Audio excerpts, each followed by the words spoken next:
అర్హులైన పేదలకు ఇళ్ల స్థలాలు, ఇళ్ల నిర్మాణానికి 5 లక్షల ఆర్థిక సహాయం అందించాలంటూ బద్వేల్లో సిపిఐ నాయకులు ఆందోళన చేపట్టారు. రాష్ట్ర కార్యదర్శి వర్గ సభ్యులు పి. హరినాథ్ రెడ్డి నేతృత్వంలో భారీ ర్యాలీ నిర్వహించి ఆర్డీఓ కార్యాలయాన్ని ముట్టడించారు. ఎన్నికల సమయంలో ఇచ్చిన హామీలను అమలు చేయకపోతే కూటమి ప్రభుత్వానికి ప్రజలు తగిన గుణపాఠం చెబుతారని హెచ్చరించారు.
ఇంటి స్థలం, సాగు భూమి, రేషన్ కార్డు, పెన్షన్లు ఇవ్వాలని డిమాండ్ చేస్తూ భారత కమ్యూనిస్ట్ పార్టీ తలపెట్టిన రాష్ట్ర వ్యాప్త ఆందోళనలో భాగంగా ఇవాళ బద్వేల్ ఆర్డీఓ కార్యాలయం వద్ద ఆందోళన కొనసాగుతూ ఉంది.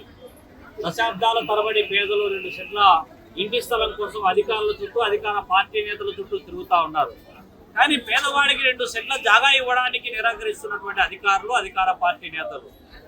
బద్వేల్ లాంటి ప్రాంతాల్లోనే అక్కెంగూరు నుంచి అట్లూరు వరకు వేల ఎకరాల భూములు పేదల చేతుల్లో ఉన్నటువంటి వాటిని, ప్రభుత్వం చేతుల్లో ఉన్నటువంటి వాటి భూములను ఆక్రమించుకొని చుట్టూరు ఫెన్సింగ్ వేసుకొని ఎస్టేట్గా మార్చుకొని నుంచి వాళ్ళందరికీ కూడా ఇంటి స్థలాలు, సాగు భూమి పంపిణీ చేసే వరకు పోరాడతాం. కాదు కూడదని ప్రభుత్వం ముందుకేస్తే ప్రత్యక్ష పోరాటం, భూ పోరాటాలు చేస్తాము. అవతల ప్రభుత్వం ఎన్ని ఒత్తిళ్లు వచ్చినా, ఎన్ని కేసులు పెట్టినా, ఎన్ని జైలు పంపించినా కూడా వెనకాడే ప్రశ్నే లేదని చెప్పి సందర్భంగా చెప్పదలుచుకున్నాం. ప్రతిపక్షంలో ఉన్నప్పుడు ఊరు వాడ తిరిగి ఈ రాష్ట్రంలో జగన్మోహన్ రెడ్డి ఆర్భాటంగా 32 లక్షల ఇంటి పట్టాలు పేదలకు ఇస్తానని చెప్పి ఇచ్చాడు. కానీ అవి గ్రామీణ ప్రాంతాల్లో 1.5 సెంటు, పట్టణ ప్రాంతాల్లో 1 సెంటు లెక్కన ఇచ్చాడు. ఇవి ఏమాత్రము నివాసయోగ్యం కాదు. కాబట్టి మేము అధికారంలోకి వచ్చిన తర్వాత గ్రామీణ ప్రాంతాల్లో 3 సెంట్లు, పట్టణ ప్రాంతాల్లో 2 సెంట్లు ఇస్తామని చెప్పేసి ఇల్లు కట్టుకోవడానికి కావాల్సిన పద్ధతుల్లో 5 లక్షలకు పైగా ఆర్థిక సహాయం ఇస్తామని చెప్పేసి హామీ ఇవ్వడం జరిగింది. కానీ అధికారంలోకి వచ్చిన తర్వాత ఈ 20 నెలలు గడుస్తా ఉన్నా దాన్ని ఊసే ఎత్తడంలా. క్యాబినెట్ మీటింగ్ లో తీర్మానం చేశారు పేరు, కానీ ఆచరణకు మాత్రం నోచుకోవాలి. ఈరోజు అది ఎట్లా ఉందంటే ఏరు దాటిన తర్వాత తెప్ప తగిలేసినట్టు అధికారంలోకి వచ్చిన తర్వాత ఈరోజు దాన్ని మర్చిపోవడం జరిగింది. అందుకే భారత కమ్యూనిస్ట్ పార్టీ ఈ ఇంటి పట్టాలు, రేషన్ కార్డులు, పెన్షన్లు, అదేవిధంగా ఇళ్ళు నిర్మాణం జరగాలని టిట్కో ఇళ్ళు గతంలో కట్టి దాన్ని పేదలకు హ్యాండ్ ఓవర్ చేయనటువంటి టిట్కో ఇళ్ళు అందరికి లబ్ధిదారులకు ఇవ్వాలని చెప్పని రాష్ట్ర వ్యాప్తంగా ఈరోజు ఈ కార్యక్రమాన్ని, మీకు ధైర్యం ఉంటే, మీకు చిత్తశుద్ధి ఉంటే ఈ భూముల పైన కమిటీ వేసి వస్తే మేము అందరికి చూపిస్తాం. నిజంగా చర్య తీసుకోగలిగితే కావాల్సినటువంటి భూములు ఉన్నాయి, పేదలకు పంచొచ్చు, పరిశ్రమలకు ఇవ్వచ్చు. అట్లా ఆ భూములు కాపాడాలని చెప్పని ఈరోజు ప్రత్యేకంగా సిపిఐ డిమాండ్ చేస్తాం. దాంతో పాటు మీరు ఉన్నప్పుడు కట్టారు, జగన్మోహన్ రెడ్డి ఇవ్వలేదు, మేము వస్తే ఇచ్చేస్తాం టిట్కో ఇళ్ళు అని చెప్పారు.